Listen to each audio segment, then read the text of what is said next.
Shalom and welcome to this edition of Revealing the Truth, where we cover the headlines, the heartlines, and biblical truth. I'm your host, the Reverend Rabbi Eric Walker, and as we do on the last Monday of every month at the 11 o'clock hour, we welcome you to the Cheryl Chumley Hour with my spectacular making her appearance on Fox News on Sunday morning with Howard Kurtz, Cheryl Chumley for the Cheryl Chumley Hour. Cheryl, welcome to the program. Hey, it's always great to be here. Thank you. Thank you. God bless you, my friend, and for your comments yesterday morning on Fox in regards to your response to the NFL protests. I want to kind of set the stage here. You are a veteran, correct? Yes, I am. Okay. Yes. You served in our military. In what capacity? I was in the U.S. Army, active and inactive. Okay. So were you you enlisted? Of course, you weren't drafted. Yes, I enlisted. Okay. I was a specialist, and I served for 2 years active and then 6 years reserve. Okay. And were you deployed during those 2 years active? No, actually, when I was active, that was at the start of the first Iraq War, and it ended before I got out of AIT training. But I did spend a year in Korea and then a year stateside. Okay. Well, that'll morph into our second segment talking about Korea. On Korea, yes. We'll want to do that. Yesterday, you sat on a two-person panel with Howard Kurtz answering the question as to this NFL protest and what the message that is being sent to America. And I want to get your insights and take on this that began with Colin Kaepernick a year ago protesting his statement was the shooting of unarmed black people protesting police brutality was the original mission statement when he was first made the national stage with this national anthem boycott. So share with our audience your insights and understanding of the current situation. Well, when I went on Howard Kurtz, the segment was supposed to be about media coverage of this particular issue. So we were speaking through that vein, through that mirror. And basically, I see the media as jumping aboard this runaway train that the NFL is furthering right now, on-field politicking, that first off doesn't really belong on the field, and second off, it's not exactly based in truth or facts. If you go back in time, which good media members ought to do to put this in some sort of context, if you go back in time a year, 2 years ago when Ferguson was on fire because Officer Darren Wilson shot and killed the black 18-year-old Michael Brown, and the whole hands up, don't shoot movement started because of that. And then it turned out that Officer Wilson was acting as he said in self-defense, and there was no hands up, don't shoot reality. Yet football players took to the field to protest the white officer's killing of the black 18-year-old Michael Brown. And that was based on a lie, that no such finding ever came. And if you recall, this was also an investigation done by Eric Holder's Justice Department, who found that that officer acted in self-defense. But out of that movement sprung Black Lives Matter. And now here we are on the NFL fields protesting supposed police brutality and targeting of minority communities. Again, a little bit of a deception, because police are not out there randomly shooting black people out of hatred and vengeance or violence. So you have Colin Kaepernick, who started that movement, and now you have several other NFL players joining in. And my point is, this is not, or it should not be, about race. This is patriotism. The national anthem is played as a unifier before major sporting events to draw both teams together at the outset on the idea that we are all Americans here to play a game, but in the end, no matter who wins, we are all Americans fighting for the same cause. You know, this whole issue has become extraordinary fodder for media to go off on the president, but the larger issue, in my opinion, is that Most of the players and most of the people who are protesting this have no idea where they came from. They have no idea of the price that was paid for their freedom, and they don't know anything about their history. Now, my family came to these shores to escape the persecution that we endured in Eastern Europe. And it was only because we were Jews. That was our only offense, that we existed as a race of people. So we have 4,000 years of history of discrimination, but there's never been a Jew that's claimed that we're persecuted and that there's such a thing called Gentile privilege. Well, in reality, I guess there is Gentile privilege. They represent 99.98% of the world. So I guess there is Gentile privilege because we're only 0.2% of a percent. We're 14 million out of 7 billion. We are the smallest race minority in the world and have existed that way for thousands of years. We were never to become a predominant race of people. We were always a people called to be set apart. I wrote this editorial comment, and I wanted to share it with you and get your insights because I'm coming at this from a Jewish American perspective. It says, there's a way that seems right, but isn't. I am proud to be an American. My family came to these shores as immigrants to escape the persecution we Jews have endured for almost 4,000 years. We were enslaved in Egypt for 400 years and have been maligned, scorned, discriminated against, and murdered by every civilization and empire throughout history. I have never heard or uttered the words Gentile privilege, nor have I ever heard of my fellow Jews raising up arms, stones, or bottles against any other Americans who have marked our synagogues with swastikas and hate speech. I have been called a Christ killer and have not been allowed to be a member of certain clubs and organizations even into the late 1970s. Israel is our ancestral home, yet many in the world would claim we have no right to even exist. How did we respond to the hatred? We became better Americans and better citizens of the world. We took what little opportunity that was given to us and excelled in academics, technology, medicine, law, and any field we could.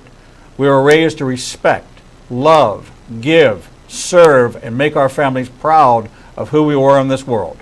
While others complained, we studied. America is not perfect, but we are free. Free to choose and free to pray. Free to vote and free to protest. I abhor racism, discrimination, and hatred, but do not blame others for my failures or my successes.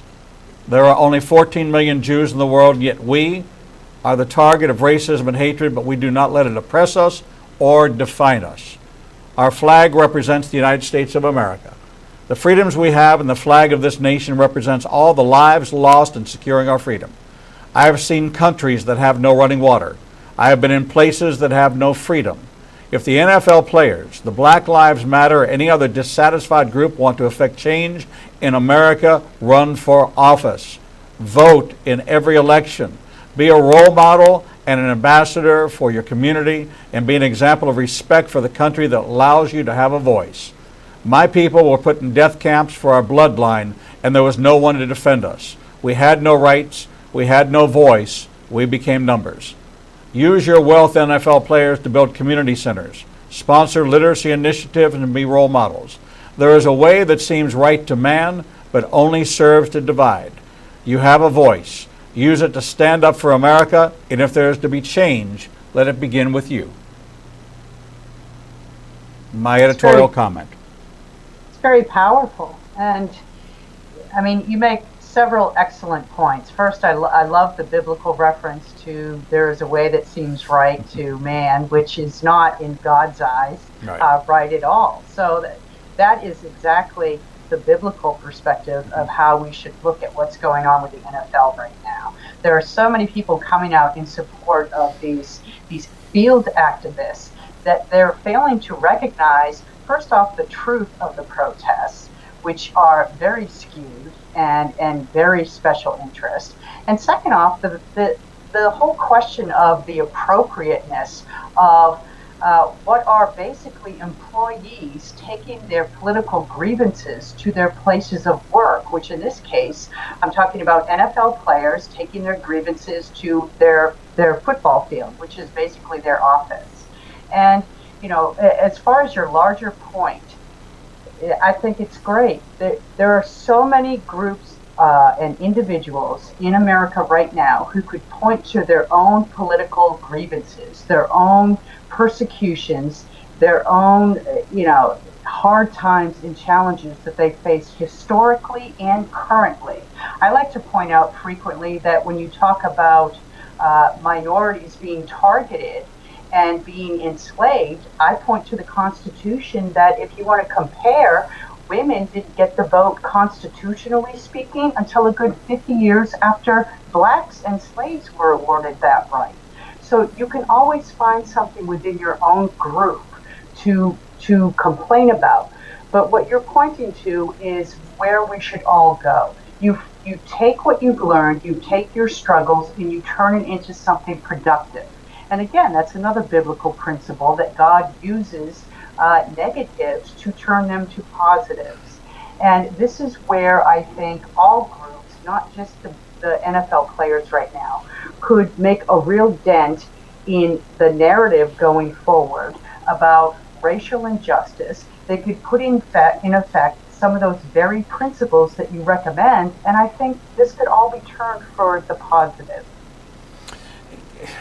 These are to be, and there wasn't an intention to take athletes and make them role models, but they are for our youth. We dress them in the numbers and the uniforms. We start them out little with the parents' favorite team, and they begin to identify, and whether it's college football or it's national football or basketball or baseball, whatever the sport is, it gives you a certain feeling of community. This is how communities, and I was raised in Pittsburgh, so we had the Steelers, we had the Pirates, we had the hockey team, the Penguins, that people would rally around, and it brought you a community identity. You felt like you were an extension of the team, and you were a part of a larger community of like-minded people, which is exactly what Acts chapter 2 was about, that they had everything in common.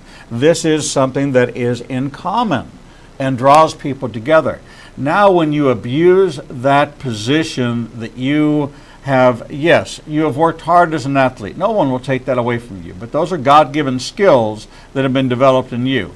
And the same way that you could be sidelined because of an injury, the fact that you weren't means you're under the protective hand of God. And people get injured and their careers end all the time. But these individuals are now in a position where they become role models and spokespeople and key influencers, and young people look up to them and they see this. And they see it through the lens of the inner city. They see it through the lens of those who are disenfranchised, that feel like they have been marginalized. And so they are the voice of the marginalized, which only furthers to marginalize them.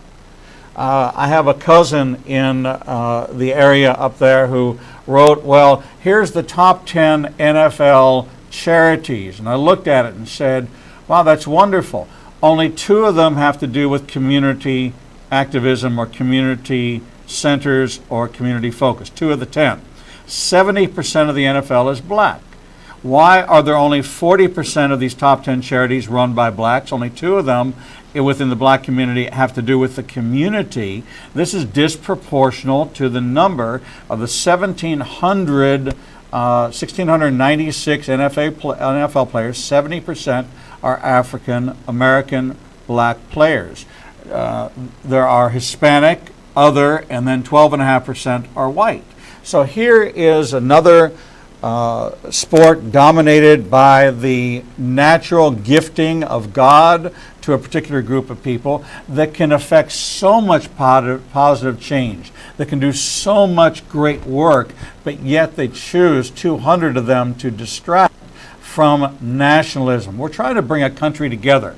We have enemies that want to destroy us. We've got North Korea threatening to send a hydrogen bomb onto our shores. We've got Iran that's been threatening us for the last 20 years with our complete and total annihilation.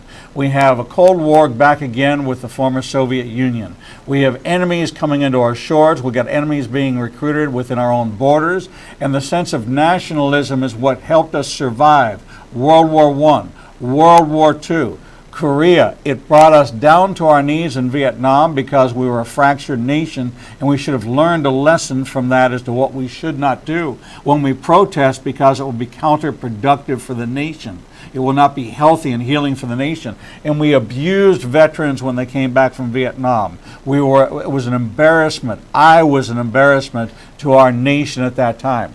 And I have apologized every year on Veterans Day for my part in a 7-year period of rejecting veterans and blaming them for the atrocities of Vietnam, which was completely an economic war sponsored by our government and bailing out the French. And that's why all this alignment with the French just makes me nauseous, because they've never won and they've only pulled us into terrible situations throughout history. But this is an abuse of power. It's abuse of the position. And they are employees. They are employed under contract with the team owner who's under the NFL. And these team owners, are they afraid of their players? What's the motivation for a team owner? They're losing money because America has voted. It's like America's Got Talent. America has voted, and NFL, you are not getting the support of the American people. If you were to be a reflection of the American way, then hear the message. We're not supporting your sponsors. We're not watching your programs. We're not buying your tickets. We're not buying your NFL-sponsored jerseys and products and all these things that bring you great revenue. What are you going to do in response? And are you going to be like that crazy person that was offended because Hobby Lobby has cotton as a decoration, and that's a reminder of slavery? I'm sorry, Cheryl. I must be a racist because I opened a bottle of aspirin this morning, and I had to pick cotton this morning in order to get to the aspirin below. I guess, according to that standard, I must be a racist. Well, I have a part cotton T-shirt on, so I'm just as guilty. Look, going back to the NFL protest just briefly, it's baffling to me what the end game is. You know, if you want to protest, you should have a mission with it. You should have a desired outcome. You should have some kind of end game, some kind of game plan that, you know, a list of achievements or so forth. But so far, all these NFL players have done is taken to the field, dropped to their knee during the playing of the national anthem, which is such a simple, non-courageous show of solidarity with themselves for the most part. And they've also come up with a memo that they've sent to the top brass at the NFL with a certain list of demands or requests, I guess, where they want more sensitivity training done on the part of minorities toward these top brass. They want some racial justice sensitivity training for coaches and owners, and probably trickling down to the players. But after that, then what? If it's politics that they want to get involved in, they're picking the wrong stadium for it. They're picking the wrong platform. There's so much more they could do outside of the football field if that were their true end game. But I'm starting to believe that these players just want to rant and rave about perceived racism of America, and in so doing, further the far left activism of their fellow people who just want to tear down the fabric of America however they can, with the Constitution, with the national anthem, with the U.S. flag, and so forth. And so you have to wonder if their end game is really the crumbling of America's culture, political system, and society. You know, you're actually, right. What do they want to have happen? Do they want the national anthem? There's only one outcome, that either the national anthem is no longer played at sporting events and the flag is not raised at sporting events, or they want the option to opt out of acting like a team member, but then we have to change the name of the national football team to the what? Or the American Football Conference to the what? Because they're no longer American, they're no longer national. What about the NBA, the National Basketball Association? Or what about the Baseball Association? And what about a team called the Patriots? Well, if you're not going to be a patriot, then why do you call yourself a patriot? And all of a sudden we begin to slice and dice and boil this down, and it comes down to semantics, and we're not anti-semantic. But we are someone that looks at this and says, hold on a second. When we deal with entitlements down here, and now you're a player that's getting paid $15 million a year. And instead of living in a $375,000 house or $500,000 house and building a community center, buying property in the inner city and converting it to a community center and having literacy programs, you buy the $6 million mansion, the $800,000 car, you get arrested for drugs or indecent exposure or carrying a gun or shooting somebody, and you bring the whole message of, well, I came out of the inner city, I've obtained these heights, and I should enjoy my wealth, and then you want to protest America? You want to protest the flag? Where is the superstar of Iran, or the superstar of Syria, or the superstar of North Korea? You got Kim Jong-un, and then you've got nobody else. And the people live in abject poverty, and they have no electricity, and there is no power grid, and there is no running water, and he would rather starve them to death and use the money to flash the same way his grandfather did and his father did, military prowess. And why don't you go visit there for a while and realize how well you have it here in America? But that's the problem. They're not traveling to impoverished nations. They're not seeing what's going on around the world. And all of a sudden they're becoming this hate ambassador for this country that gave them the opportunity to get out of the inner city and into, to get a college education because of scholarships. And then get these multi-million dollar, $2.1 million is the average contract. Starting salary, average contract for an NFL player. This is preposterous, to dress up in a Halloween costume and run down a field and play a game. It is a game. Cheryl, how did we get to this point? Well, it's really, I look at what occurred under Barack Obama for 8 years. It was a ratcheting of race relation tensions. That's how I view it. I know a lot of people would disagree with me on that, but I just see Barack Obama, Eric Holder, Loretta Lynch, the whole Justice Department system, the battles they chose to battle, the fights they chose to enter in, the statements and remarks made publicly by Barack Obama versus the ones he chose to hold his tongue on. It seemed to me that there were a lot of tensions that were raised between races under that administration. We haven't lost that just because Donald Trump has taken over the White House. Now there's a target that these civil rights activists have. They can blame Trump for all the racial intolerance that they say exists in America in modern days, conveniently forgetting all the racial intolerance that went on under Barack Obama. So this is not going to disappear anytime soon, but the NFL, I believe, the NFL players, they're overplaying their hand, thinking their celebrity status and their stardom is going to give them a free pass with Americans who were so fed up with 8 years of Barack Obama that they willingly voted for Donald Trump.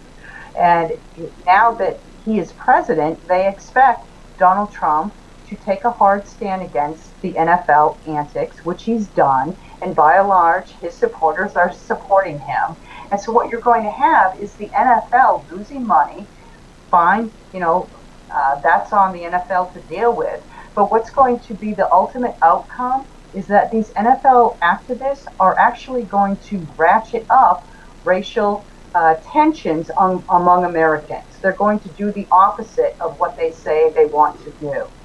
Well, you're exactly right. We're talking with Cheryl Chumley, co-host of the Cheryl Chumley Hour, right here on the Igniting Nation Broadcasting Network. And this program, Revealing the Truth, we have Cheryl on the last Monday of every month at the 11 o'clock Central Time hour. We're going to take a short break, and when we come back, we're going to move off of this message about the NFL and talk about North Korea. We'll be right back. Shalom.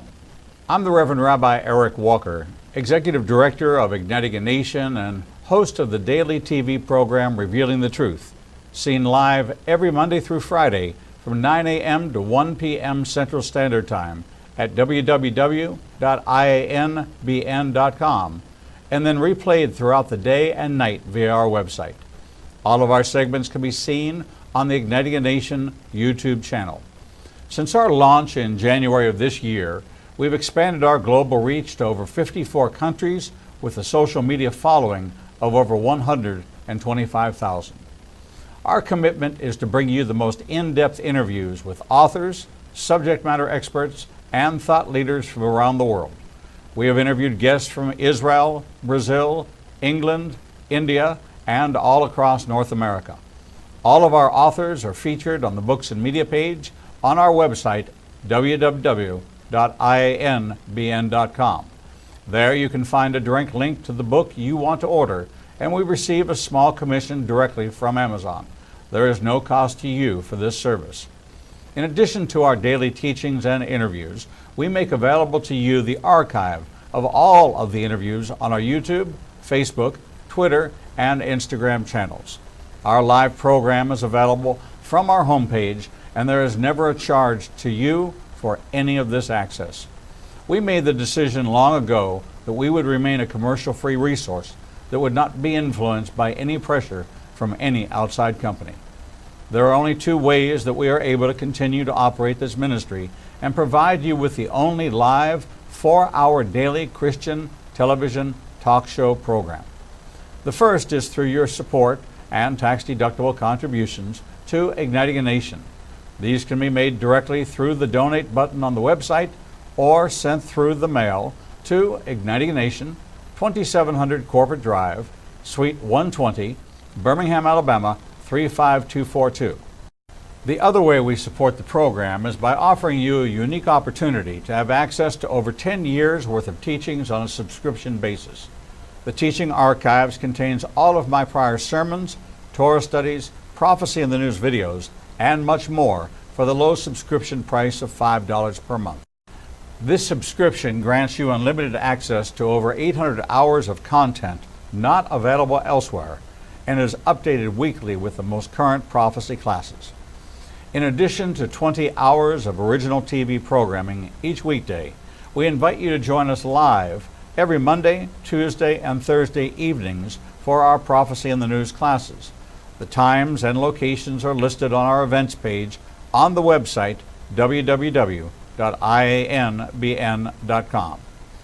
Every day, you and I are faced with the challenge of where we will go to hear the truth.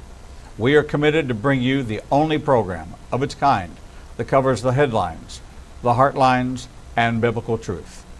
We cannot do this without your support. Since we launched on January 5th, 2017, we have aired over 300 individual teachings, interviews, and commentaries not available anywhere else. We are now working side by side with almost every major Christian publishing house to bring you the most in-depth feature interviews possible. Our 1-hour features address every subject that affects the believer's life. We are hearing of salvations from the Middle East, Africa, and all across the United States. Lives are being changed every day, and we have only just begun. Our mission is to become your trusted resource and grant you access to the people, tools, and information you need to grow in your relationship with the Lord. You can help us by liking us on social media and through your financial support.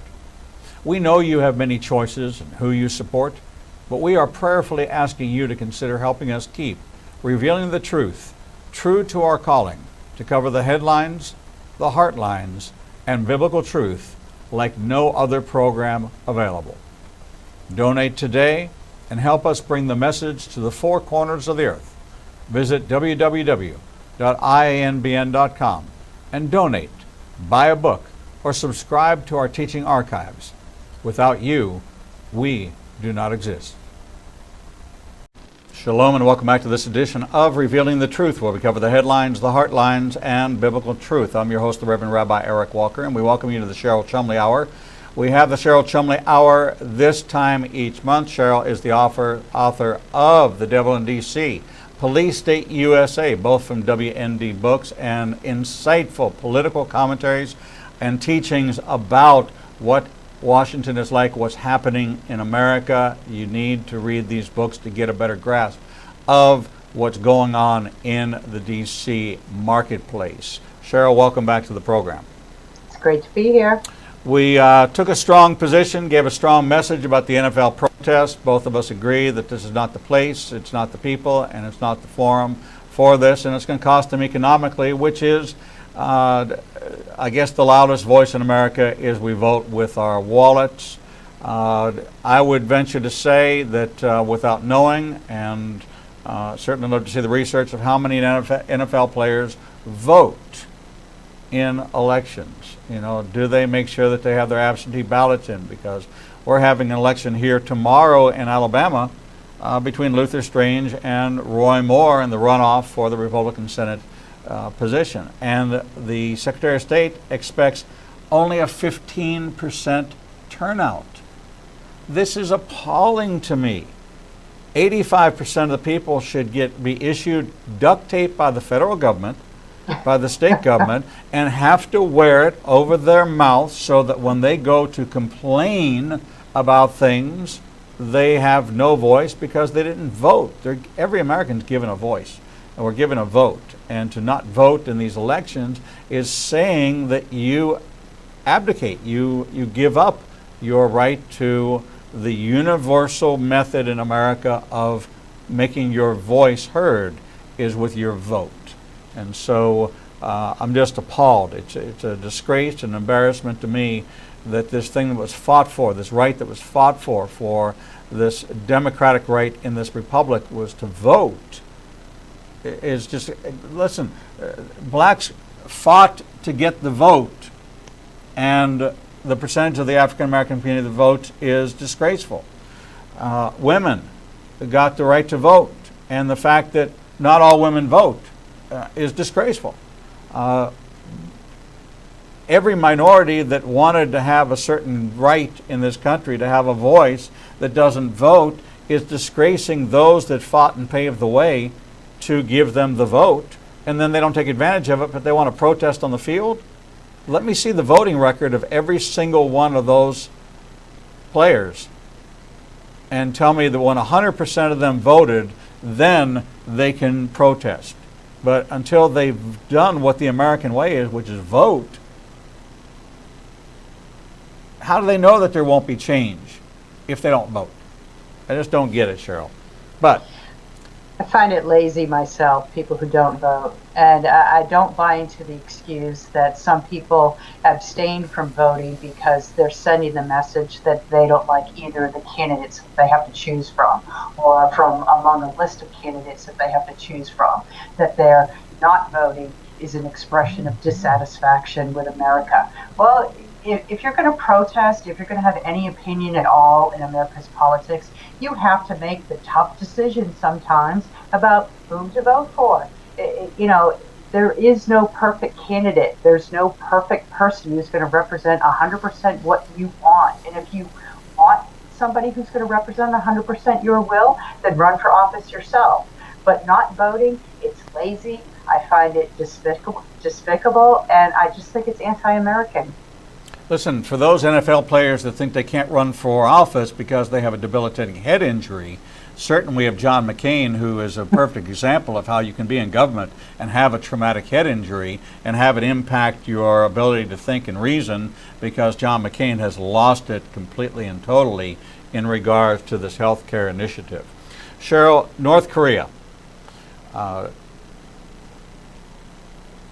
Is the rhetoric fueling the flame, or is it just something that's been building up for 25 years of appeasement and sanction and back and forth, and now we have the third in the dynasty of Kim Jong-un, whose father did this stuff, whose grandfather initiated this stuff, and is Kim Jong-un doing anything that he didn't see his father do?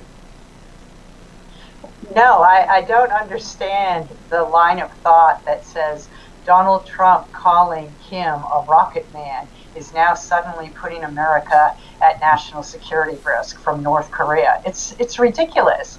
I mean, North Korea for decades now has wanted to wipe America off the face of the map, and they haven't exactly been timid about putting forward that message.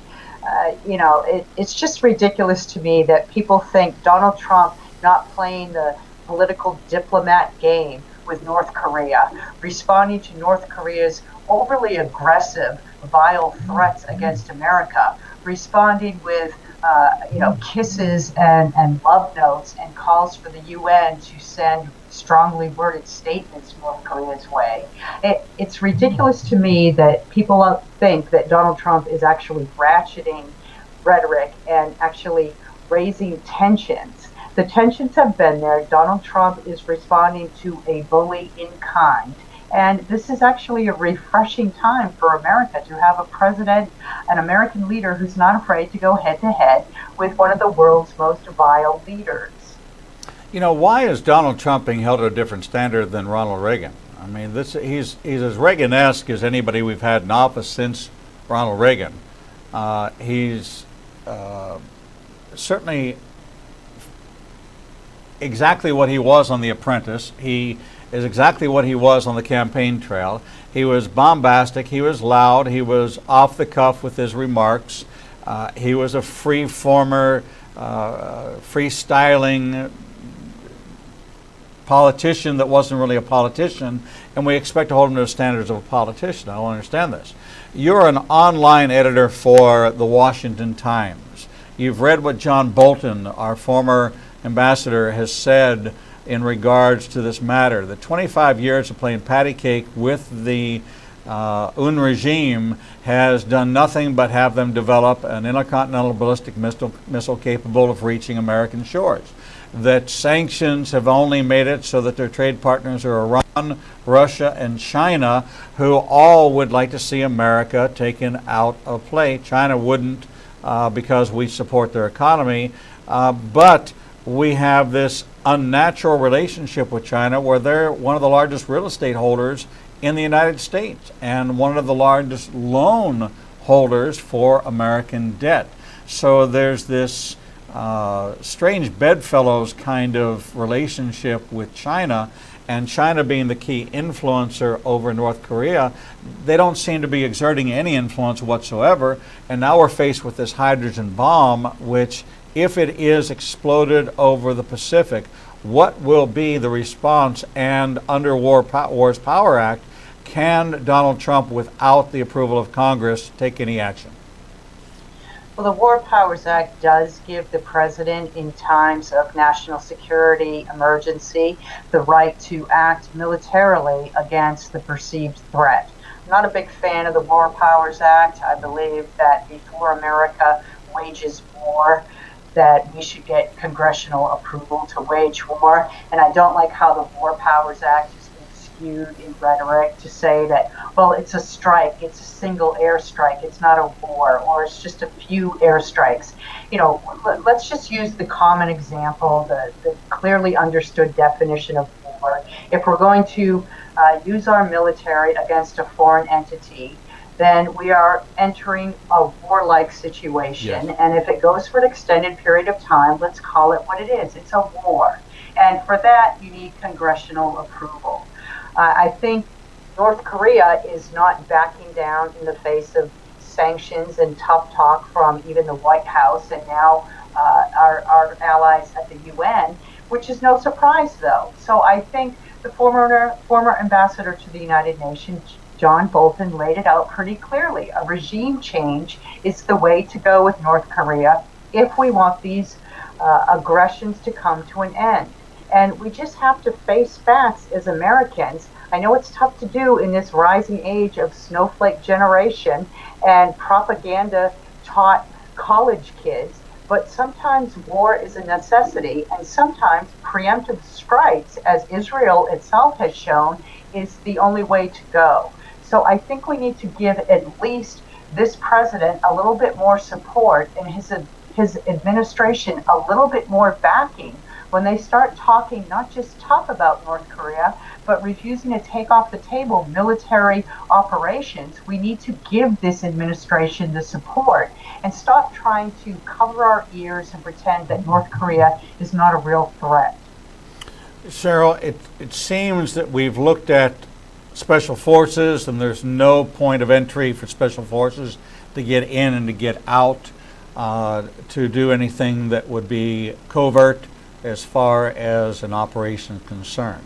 That means that we need assets within, intelligence assets within the regime, and we don't seem to be able to do that. Chinese intelligence does not seem to have been able to do that. American intelligence has not seemed to be able to do that. The CIA does not seem to have any presence whatsoever within this administration in North Korea. Therefore, having an assassination or taking somebody out or planting an explosive device of some kind, or bringing one into a meeting, as they did during the meetings with Adolf Hitler, that there was this briefcase bomb that was brought in.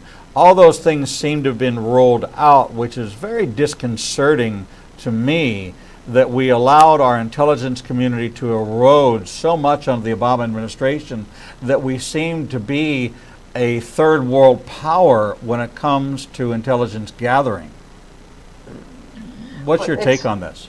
It's funny you talk about intel eroding under Barack Obama, because it really hasn't eroded, except when it comes to our foreign entities. Yes. We've had quite a bit of intelligence going on American soil. You can't go to Facebook without thinking that some member of U.S. intelligence may be monitoring what you're posting publicly. You can't go to Twitter without fearing the same.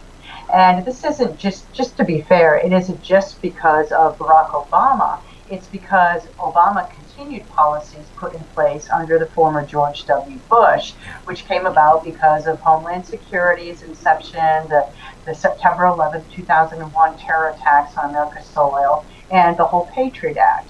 But I think our intel is alive and kicking. We're just looking inward where we should be doing a lot more looking outward. And I really hope that we do have some CIA operations going on overseas, not just in North Korea, dealing with North Korea, but also with China, that we in the layman's world of media don't have knowledge of.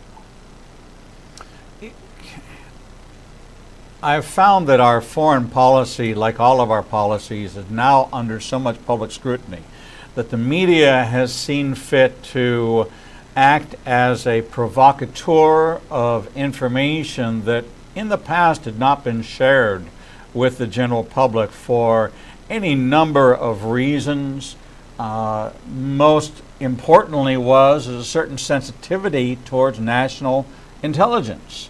And now it seems that anything to do with the national security or the intelligence community is blasted out there for fear that Julian Assange or some other group is going to release it first and steal the headline.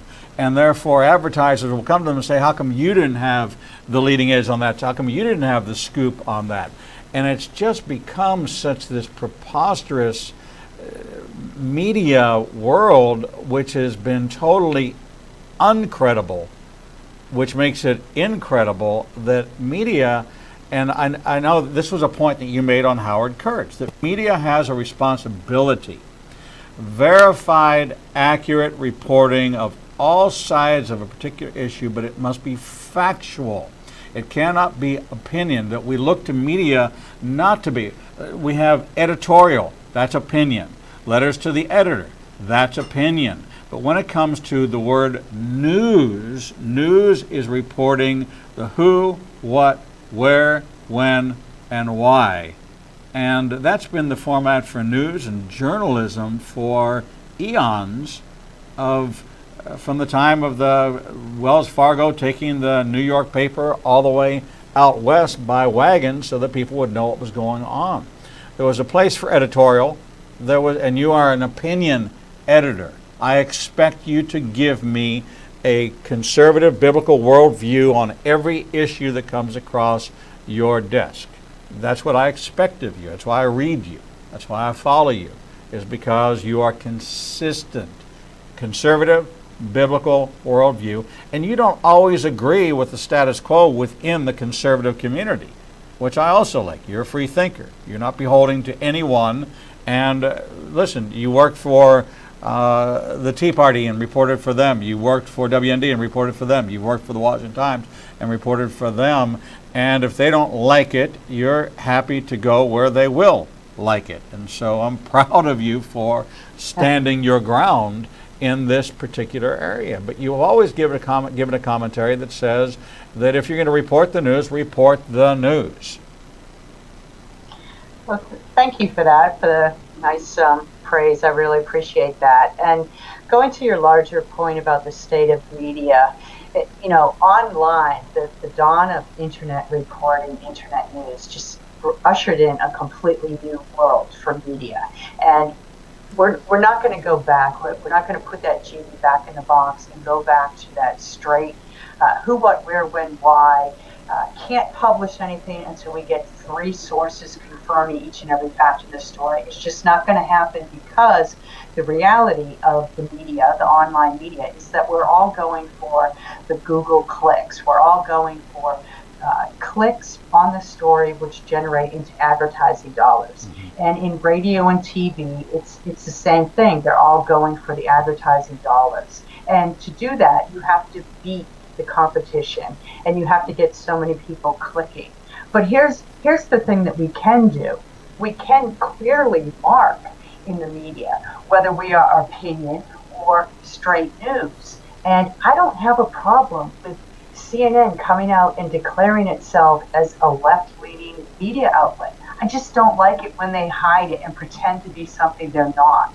I don't have a problem with Fox News claiming to be conservative. I just don't like it when Fox News denies, that certain of its hosts are conservative, which Fox doesn't, but, a lot of their fans get confused. And so it's not that the media is biased, it's that they try and hide and deceive their bias. I'm all for a lively media where you have people from the left and right represented, but just don't lie about it. Don't deny it to people. Well, you're exactly right. It should be what you see is what you get, and you should know who your right. sources are. And it's extremely important for us to know who it is that's reporting and not be deceived. There are reporters on Fox that don't have a conservative view. They're more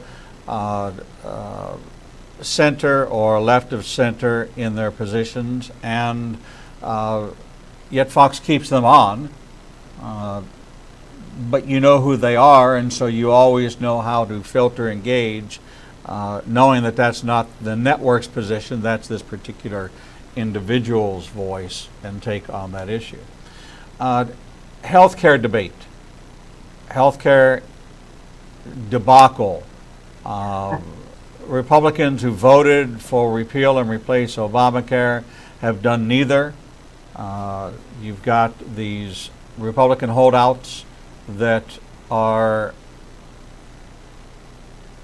can't even understand why they're doing it, except that it is their time in the spotlight and their names are now being bubbled up and people know who they are. That's the only thing I can think of. There's no legitimate First of all, you ran on repeal and replace Obamacare.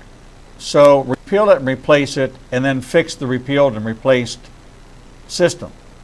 But go ahead and kill Obamacare, the Affordable Care Act, once and for all. But you're not going to get everything you want out of one passage of repeal and replace. And there's lots of legislation to come once you get the big elephant out of the way. But the John McCains and the person from Alaska, and even Ted Cruz himself, Rand Paul, the eye doctor, who claims to be a medical professional. He's an eye doctor. Yes, that's a form of it, but that's not health care. That's not the big health care issue. What are we going to do about this, Cheryl? Can it happen? We've got 5 more days. I tend to think that Republicans are going to drop the ball on Obamacare repeal. It's just, I think they had their chance. I think McCain put the final, thumbs down, nail in the coffin on it. And I think now that Donald Trump is pushing for Obamacare repeal because that's what he promised voters, but he's also holding on to some of his political capital for the building of the wall. And now he's got North Korea, a big thorn in his side. And I just think the news cycle is moving past Obamacare and taking with it any chances of repeal or even reform. And that's a very sad situation we're in, but that's what my instinct tells me. It is sad because we've got the midterm elections and we have 2018, which is more important now than it's ever been before. And unless they put together a cohesive strategy to win those seats that are up for grabs in the Senate and get to the 60, 62 that they need to run rampant, to spend 2 years of knocking out extraordinary legislation while they can, they're putting that in jeopardy. And I think it's very short-sighted from a party strategy, from a conservative agenda, very, very short-sighted. And the potential for war in North Korea. And okay, so let's say we have approval to drop a bomb, and it's a nuclear bomb. What's going to happen to nuclear proliferation in the world? And what about these hair triggers of Rouhani or Syria or any of these countries where we don't even know what's going on within the borders of these countries, because there is no reporting mechanism in these 80 and 90 and 100% Muslim nations that have no news service, no insight into it, and they are as secretive as North Korea. The chances of America dropping a bomb on North Korea are pretty slim, because I just think that, first off, the human factor of those outside of the government who would be killed, and then the political realities of that start to sink in. Pretty much every Democrat and a lot of the Republican base as well would be decrying any type of imagery that came out of North Korea that shows, say, an innocent child dead. That would be it for Republicans. I just don't see us taking a preemptive strike that way.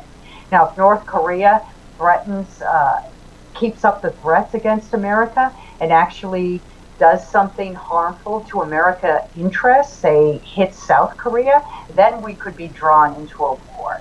But I still think this administration is pinning its hopes on China, putting its hopes that China will exert the proper pressure to tame North Korea and at least get us through the rest of Trump's administration until the next White House chief comes in and we start the whole ball rolling all over again. And there you go. Straight from Cheryl Chumley, online opinion editor for the Washington Times. You can follow Cheryl at CherylChumley.com or link to her through our website, ignitinganation.com. Click on the Books and Media tab. Get Police State USA and Devil in the D.C., both by Cheryl Chumley. Cheryl, host of the Cheryl Chumley Hour right here on the Igniting Nation Broadcasting Network, revealing the truth, on the last Monday of every month in the 11 o'clock hour. Cheryl, thank you so much for being with us. Time flies when we're having a good time. It's always great to be with you. God bless you, my friend, and I look forward to reading more online with you and seeing you right back here on October the 30th at 11 o'clock a.m. Central Time for the Cheryl Chumley Hour. We're going to take a short break, and when we come back, we'll bring you the next edition of Revealing the Truth.